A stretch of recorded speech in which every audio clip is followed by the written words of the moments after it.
Hello दोस्तों, welcome to एकेडी industries. तो आज हम जो चैप्टर पढ़ने वाले हैं वो structure of atom class 9th का। तो सबसे पहले इसके आज हम पढ़ेंगे इंट्रोडक्शन इसके इस एपिसोड में। तो इंट्रोडक्शन, तो सबसे पहले जॉन डाल्टन आए। तो इस चैप्टर में सबसे पहले जॉन डाल्टन आते हैं 1808 में। जॉन डाल्टन आते जो बोलते हैं जो स्मॉलेस्ट मैटर का जो भी पार्टिकल है वो एटम है। वो बताते हैं एटम मैटर का सबसे स्मॉलेस्ट पार्टिकल है और इनडिविजिबल है।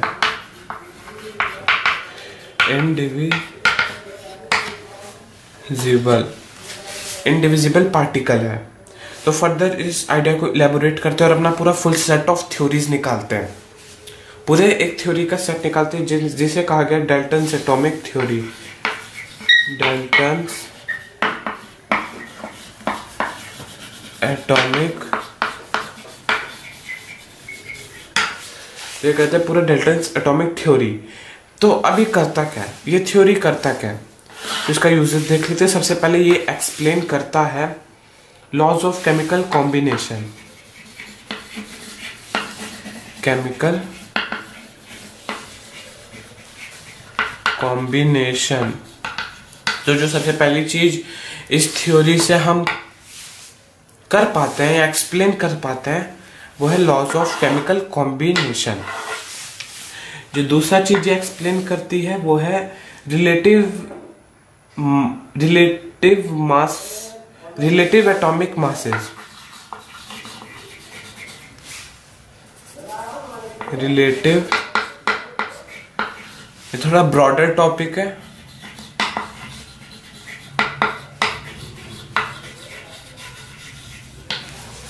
रिलेटिव एटॉमिक मासेस को भी एक्सप्लेन कर पाता है।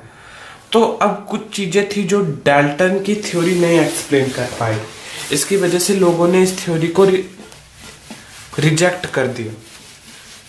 तो ये थ्योरी भी कुछ नहीं समझा पाई थी। वो थे सबसे पहला, ये क्या नहीं एक्सप्लेन कर पाई, डाल्टन्स थ्योरी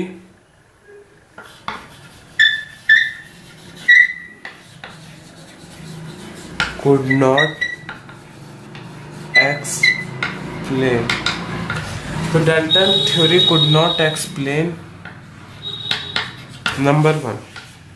तो सबसे पहली चीज ये नहीं एक्सप्लेन कर पाई कि why do atoms of different elements differ from each other in masses and properties। why do atoms of different element differ from each other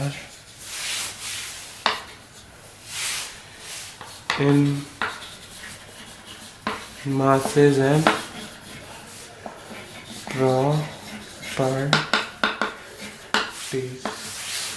properties और मासेस में दो एलिमेंट के एटम डिफर क्यों करते हैं।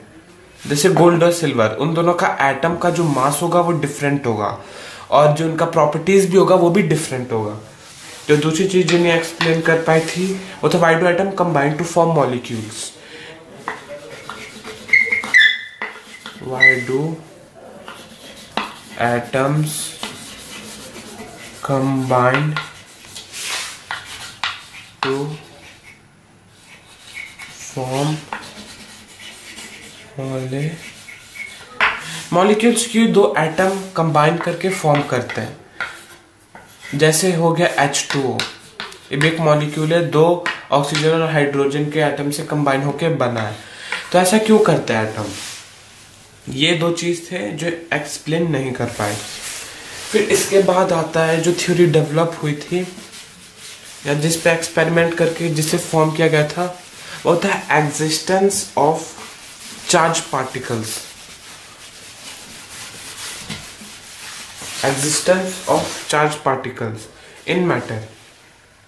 अब इन सब के जो क्वेश्चन थे कि क्यों प्रॉपर्टीज क्यों डिफरेंट होते हैं, ढेर सारी चीजें, तो इनके ऊपर भी फर्दर स्टडी किया गया और ये मतलब खोजा गया कि एटम रियली में इंडिविजिबल है, कि जो एटम होता है वो रियली में इंडिविजिबल है। तो जैसे कुछ, अब मैं आपको एक्सपेरिमेंट दिखाता नहीं मतलब बताता हूँ। जैसे अगर हमें एक कोम्ब ले कोई भी, या स्केल ले जो हमारे पास है, स्केल ले और से ड्राई हेयर के साथ रब करें और कुछ पेपर के पीसेस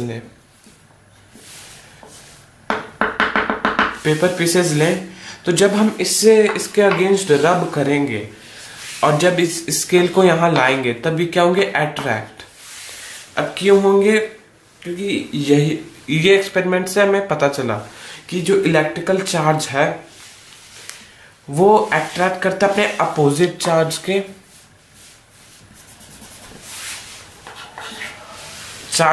इलेक्ट्रिकली चार्ज मैटर या पार्टिकल अट्रैक्ट अपोजिट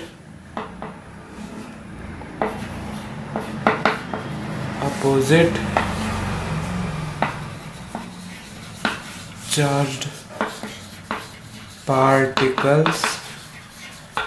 और दूसरा ये पता चला कि they also attract the particles which are अनचार्ज।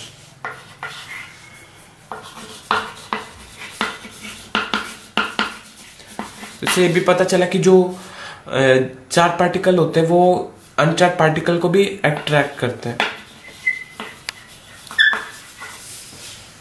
अनचार्ज particles, अब समझ पाइए पार्टिकल्स। एक और एग्जांपल मैं दे सकता हूँ इस एक्सपेरिमेंट का। जैसे कोई ग्लास रॉड है, आपने उसे सिल्क क्लॉथ पे रब किया, तो वो जो ग्लास रॉड है वो अटेन कर लेगा कोई चार्ज, इलेक्ट्रिक चार्ज। तो अब इन सब चीजों से क्वेश्चन क्या राइज होता है, जो हमने सब एक्सपेरिमेंट किया उनका मतलब क्या था, क्वेश्चन क्या राइज होता है, उन एक्सपेरिमेंट के जरिए हम बताना क्या चाहते हैं। तो हाँ, जब देखें इसे हम ये कंक्लूड कर सकते हैं कि जो चार्ज हो रहा है, मैटर का चार्ज होना, इसके अंदर कुछ ना कुछ चार्ज पार्टिकल्स होना चाहिए। कि कोई भी मैटर कैसे चार्ज हो जाता है, तो इसके अंदर कुछ तो चार्ज पार्टिकल होगा जो चार्ज होता है। तो जैसे हम जानते हैं मैटर जो है, मैटर मेड अप है एटम से।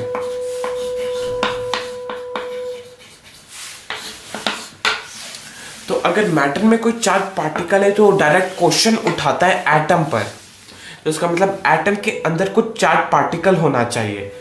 तो अदर वर्ड्स में समझाऊं कि एटम जो है वो है डिविजिबल। मेरे कहने का ये मतलब था कि जो एटम है वो डिविजिबल है, क्योंकि चार्ज पार्टिकल्स मैटर में कुछ होना चाहिए।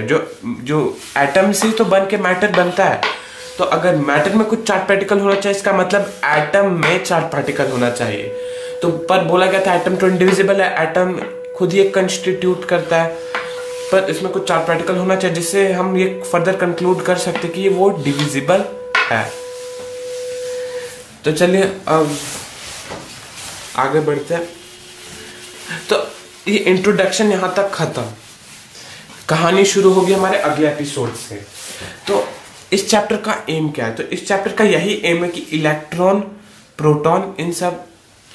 हाँ, एक और चीज बताना भूल गया कि जो एटॉमिक पार्टिकल, मतलब जो हम पढ़ रहे थे चार्ज पार्टिकल, तो इसे फिर हमने नाम दिया, हमने ये पता किया कि वो और सब एटॉमिक पार्टिकल से मिलकर बना है, सब एटॉमिक पार्टिकल से मिलकर बना है, जो होते हैं इलेक्ट्रॉन, प्रोटॉन और न्यूट्रॉन।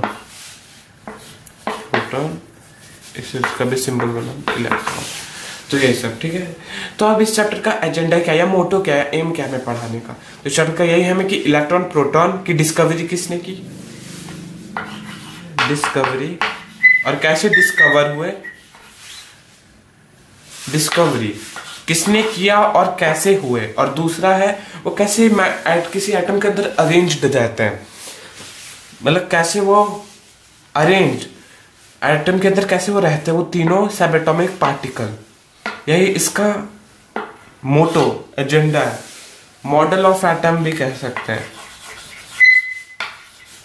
तो अगले चैप्टर में हम सबसे पहली चीज पढ़ेंगे कैथोड रे फॉर्मेशन, और इलेक्ट्रॉन प्रोटॉन सब चीजें पढ़ेंगे, electronic configuration, Rutherford experiment, boards model, सब अभी हम सब चीज पढ़ेंगे अगले एपिसोड से। तो चलिए, थैंक यू फॉर वॉचिंग। आपको कुछ भी इंफॉर्मेशन आया हो या आपको हेल्प किया हो, वैसे भी एग्जाम सारे ये चैप्टर तो पक्का आएगा, तो प्लीज सब्सक्राइब, ऐसी वीडियो के लिए सब्सक्राइब, लाइक, शेयर सब कीजिएगा। चलते हैं, अब मिलते हैं अगले एपिसोड में और कवर करेंगे सारी चीजें। तो चलिए, बाय।